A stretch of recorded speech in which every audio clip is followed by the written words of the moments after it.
Hey guys, welcome to Code, and today we are going to learn about, as I promised you in my last video, we are going to learn about image fills, or you can even say that background image fill.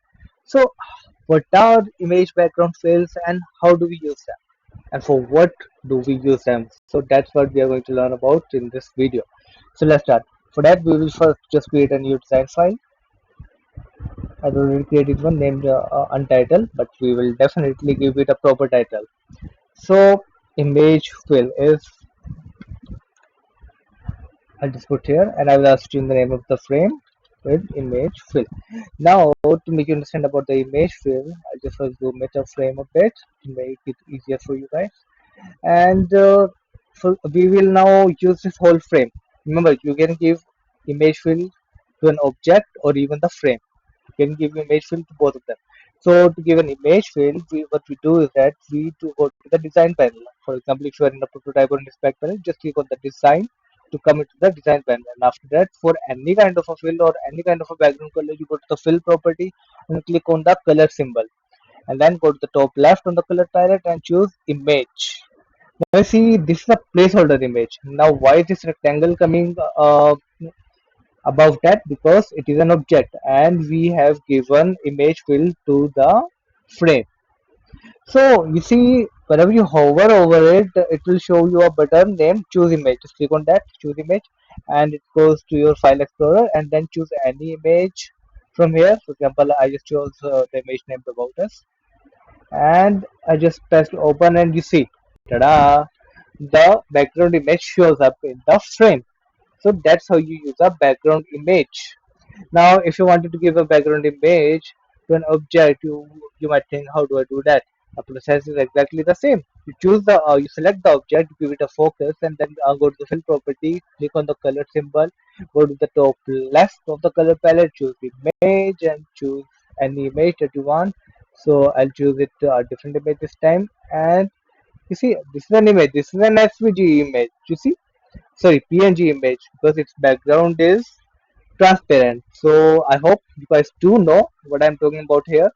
Is that the PNG image background is transparent. That's why it's showing just like an SVG image, but it's not an SVG image. So that's how you give background images to objects or frames.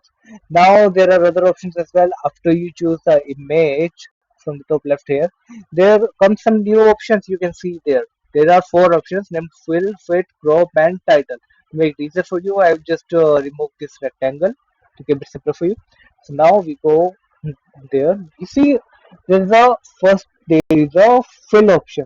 So what fill option does is that, if the image is small, if your image is smaller than the frame, it stretches itself in width, both the sides, left and right, and the height. It stretches its height as well to fill its container.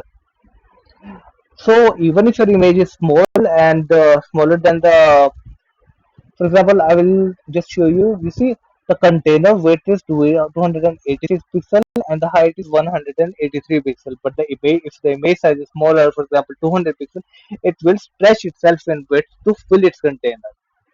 But if you choose width, you see, now there is some gap available. Now what the heck is that? Now you see the image is smaller than the frame actually, but when we choose fit, option fit, it does not stretch itself to fill its container. It says I am this height and I will remain this height. I will not fill just because my container is a little larger, either in the width or in height. So it keeps its same aspect ratio. It keeps its same size. So that's what it does. Now crop, when we choose the crop option, you can then crop the image like you do in Photoshop. So the Figma also gives you an option for copying the images. So you don't have to go like to Photoshop just for cropping and all these things. That would not be good. So that's how you crop the image, and when you know that okay, this is the image that I want. Like if you are a photographer, you will choose rule of thirds and all those things. So, but for now, I will just do just by guessing, and just press enter. So you see, as you press enter, the image got cropped. And the fourth option is tile. Now what does tile do? Now what tile does is It keeps the same aspect ratio, same width and height, just as it doesn't fit in option fit. Remember, is the fit. But our tile does it, it repeats itself to fill its container. So you see that there was a gap left when you chose fit, but when you choose tile, it will repeat itself again and again, but it will keep its original width and height. But to fill its container, it will repeat itself horizontally and it will repeat itself vertically.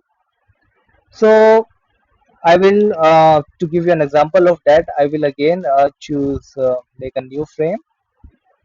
I'll change the name of the frame, which I'll discuss, and then I will give it a fill of an image. That's right, and which was about us previously. You see, if I choose fill, it does not repeat itself currently. But if I choose tile, you see, it repeated itself. So that is what I was talking about. It repeats itself as much as necessary to fill its whole container. So that's what it does. So the next thing after choosing an image, what you do is you can even change the exposure, contrast, saturation, temperature, tint, highlights, and shadows from here. So if you want to increase the exposure, you go to the right side. If you want to decrease the exposure, you go to the left side. In similar manner, if you want to increase the contrast, you go to right and left to decrease it. Right to increase the saturation, make it more colorful, or to make it towards black and white, you go to the extreme left of it.